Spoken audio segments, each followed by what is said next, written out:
사무제까지 다 마쳤습니다. 북적이던 장례식장, 곡소리, 육개장 냄새, 그리고 사람들의 위호. 그 모든 소란스러움이 썰물처럼 빠져나가고 나니 제게 남은 건 손바닥만 한 유골함 하나와 텅 빈 어머니의 집뿐이었습니다. 아내는 아이들을 데리고 서울로 먼저 올라갔습니다. 당신 며칠 쉬다 와. 마음 추스르고. 현관문을 열었습니다. 끽. 기름칠 안 된 낡은 경첩 소리가 유난히 크게 들립니다. 신발장에는 어머니가 마실 나갈 때 신던 털신 한 켤레가 가지런히 놓여 있습니다. 뒤축이 다 달아빠진 저 신발. 새로 하나 사드리겠다고 말만 하고 결국 못 사드린 그 신발이 저를 노려보는 것 같습니다. 집안은 서늘했습니다. 보일러를 끈 지 고작 3일이 지났을 뿐인데 사람 온기가 없다고 이렇게 냉골이 될 수 있는 걸까요?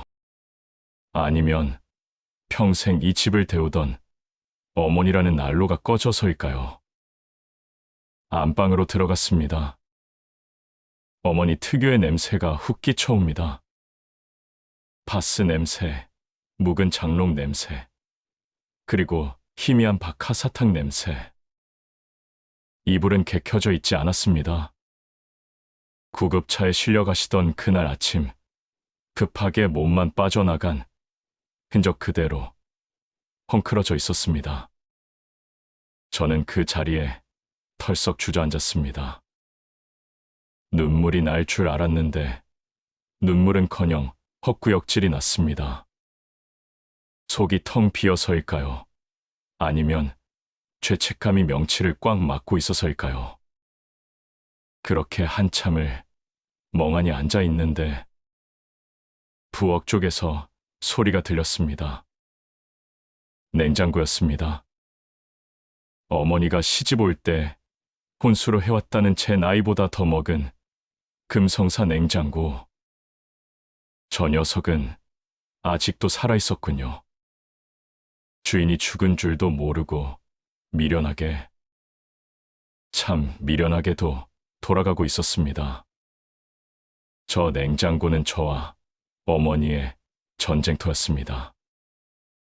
제가 서울에서 대학을 나오고 대기업에 취직하고 결혼을 해서 아이를 낳는 동안 어머니의 냉장고는 점점 괴물이 되어갔습니다. 1년에 두어 번 명절에 내려오면 저는 냉장고 문을 여는 게 공포였습니다.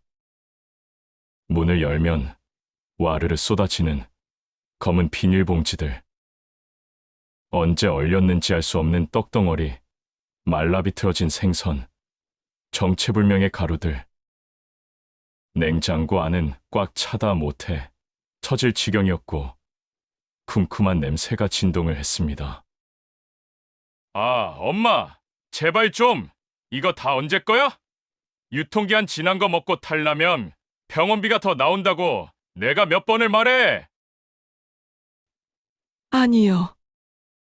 그거 다 멀쩡해. 얼려놓으면 천년만년 가는겨. 그게 다 돈인디 왜 버려? 돈, 내가 돈 안 보내줘? 용돈 드리잖아. 제발 궁상 좀 떨지 마. 며느리 보기도 창피해 죽겠어, 진짜. 이거 싹 다 버릴 거야. 아이고, 아까워라. 저거 저번 장날에 산 조기인디. 민서가 그거 버리지 마라. 응? 내가 나중에 끓여 먹을게. 엄마나 실컷 드셔. 우리는 안 먹어. 그리고 이 냉장고 좀 바꾸자니까. 웅웅거리는 소리 때문에 잠을 못 자겠어. 잠을! 멀쩡한 걸 왜 바꾼자? 나 죽으면 그때 바꿔. 나 죽으면. 그때 어머니가 하신 말씀이 비수가 되어 꽂힙니다. 나 죽으면 바꿔. 정말 돌아가시고 나서야 이 냉장고와 독대하게 되었네요. 저는 무거운 몸을 일으켜 부엌으로 갔습니다. 어차피 이 집을 내놓으려면 정리를 해야 했습니다. 가장 큰 골칫덩이인 저 냉장고부터 해치우자 슬픔을 잊으려는 듯 저는 신경질적으로 냉장고 문을 확 열어젖혔습니다. 역시나 가관이었습니다. 냉장실은 전쟁터였습니다. 반찬통 뚜껑이 안 닫혀서 비닐로 대충 씌워놓은 김치, 먹다 남은 사과 반쪽이 갈변된 채 굴러다니고 약 봉투들이 반찬 사이사이에 끼어 있었습니다. 어머니는 마지막 순간까지도 뭘 그렇게 아끼셨던 걸까요? 당신 몸 하나 건사하기도 힘드셨을 텐데 이 많은 음식들은 다 누구 입에 넣으려고 혼잣말을 하며 쓰레기 봉투를 펼쳤습니다. 음식물 쓰레기 냄새가 코를 찔렀지만 멈추지 않았습니다. 마치 어머니의 흔적을 지우는 게 제 의무라도 되는 양 미친 듯이 쓸어 담았습니다. 100리터짜리 봉투가 금세 꽉 찼습니다. 냉장실을 다 비우고 나니 이제 냉동실 차례였습니다. 여기가 진짜 문제였죠. 성에가 잔뜩 낀 냉동실 문은 잘 열리지도 않았습니다. 힘을 줘서 팍 당기자 하얀 냉기와 함께 돌덩이 같은 검은 봉지들이 제 발등으로 우르르 쏟아졌습니다. 아픕니다. 발등이 찍혀서 아픈 건지 마음이 아픈 건지 모르겠습니다. 바닥에 나뒹구는 검은 봉지들, 시장통에서 흔히 주는 그 얇고 볼품없는 비닐봉지들. 어머니는 랩이나 지퍼백 같은 건 쓸 줄 모르셨습니다. 그저 시장에서 받아온 봉지에 음식을 넣고 풀리지 않게 꽉꽉 묶어두는 게 전부였죠. 하나를 집어 들었습니다. 돌처럼 딱딱합니다. 내용물이 뭔지 알 수가 없습니다. 그냥 버리려다가 분리수거는 해야겠다는 생각에 봉지를 뜯으려 했습니다. 그런데 봉지 겉면에 뭔가 희미하게 적혀 있었습니다. 냉동실의 습기 때문에 번지고 성에가 껴서 잘 보이지 않았지만 그것은 분명 글씨였습니다. 검은 매직으로 꾹꾹 눌러 쓴 글씨. 어머니는 학교 문턱도 못 밟아본 분입니다. 평생 까막눈으로 사셨죠. 은행에 가서도 이름 석자를 못 써서 도장만 찍으셨고, 제가 어릴 때 가정통신문을 보여드리면 아이고, 우리 아들 공부 잘한다고 하며 엉뚱한 소리를 하시곤 했습니다. 그런데 글씨라뇨. 저는 떨리는 손으로 성에를 문질러 닦았습니다. 삐뚤빼뚤. 맞춤법도 틀리고 받침도 엉망인 글씨. 마치 유치원생이 처음 한글을 배울 때처럼 힘겹게 써내려간 글자들. 아들 생일 9. 숨이 턱 막혔습니다. 생일이 아니라 생일이라고 적혀 있었지만 저는 단번에 알아볼 수 있었습니다. 아들 생일 9. 제 생일은 다음 달입니다. 어머니는 당신이 제 생일까지 버티지 못할 거라는 걸 알고 계셨던 겁니다. 암세포가 뼈까지 퍼져서 앉아있는 것조차 고통스러우셨을 그 시기에 부엌에 서서 칼질을 하고 미역을 볶고 국을 끓이신 겁니다. 내가 죽고 나면 우리 아들 생일에 따뜻한 국 한 그릇 못 얻어먹을까 봐, 차가운 식당밥 먹으며 처량하게 보낼까 봐 미리 끓여서 꽁꽁 얼려두신 겁니다. 다른 봉지를 집어 들었습니다. 이번 봉지는 더 무겁습니다. 며느리 좋아하는 게장. 게장을 게장이라고 쓰셨네요.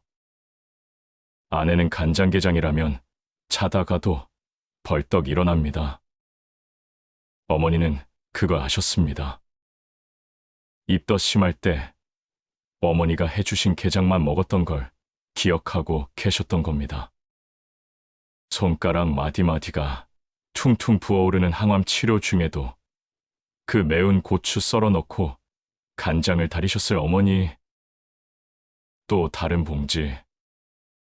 우리 강아지 갈비. 손주 녀석이 저번에 왔을 때 할머니 갈비찜 먹고 싶어 했던 그 말. 그냥 지나가는 말로 한 건데 어머니는 그걸 마음에 담아두셨다가 시장 가서 제일 좋은 고기를 끊어다가 재워두셨습니다. 된장찌개거리, 곰국, 호박죽. 냉동실 바닥에서 나오는 모든 봉지마다 유언장처럼 글씨가 적혀 있었습니다. 단 하나도 어머니 당신을 위한 음식은 없었습니다. 전부 자식, 며느리, 손주, 남을 위한 음식들 뿐이었습니다. 이걸 쓰기 위해 얼마나 연습하셨을까요?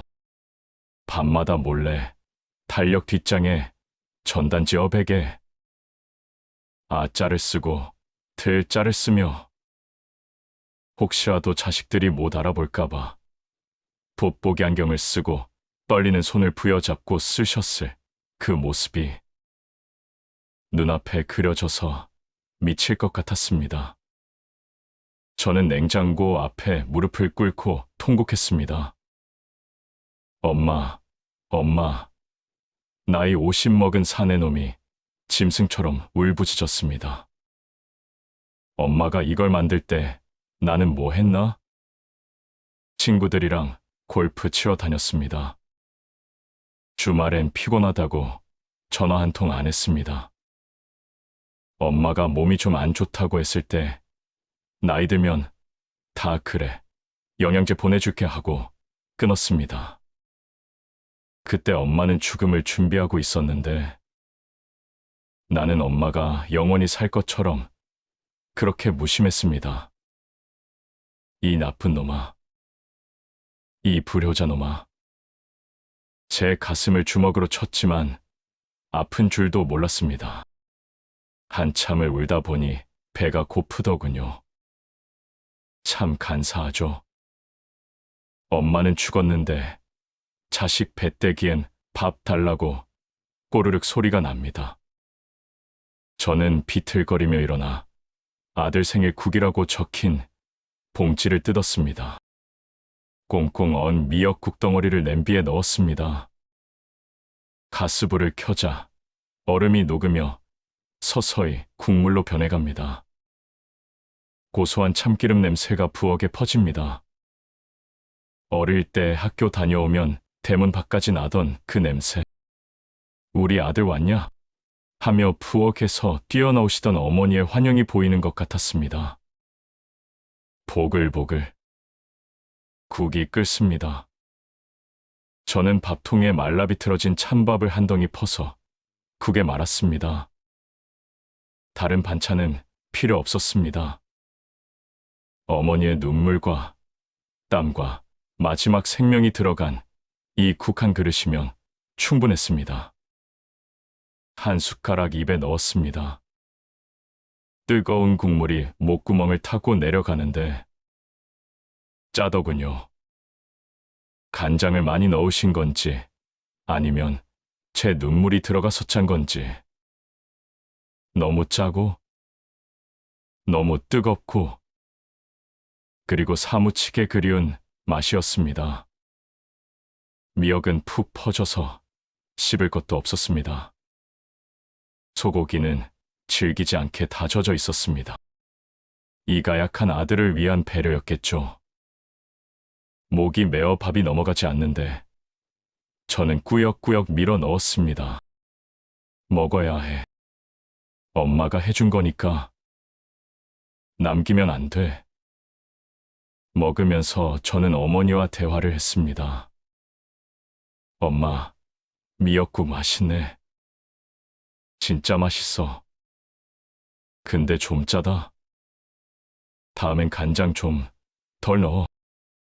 엄마, 나 생일 선물 이걸로 충분해.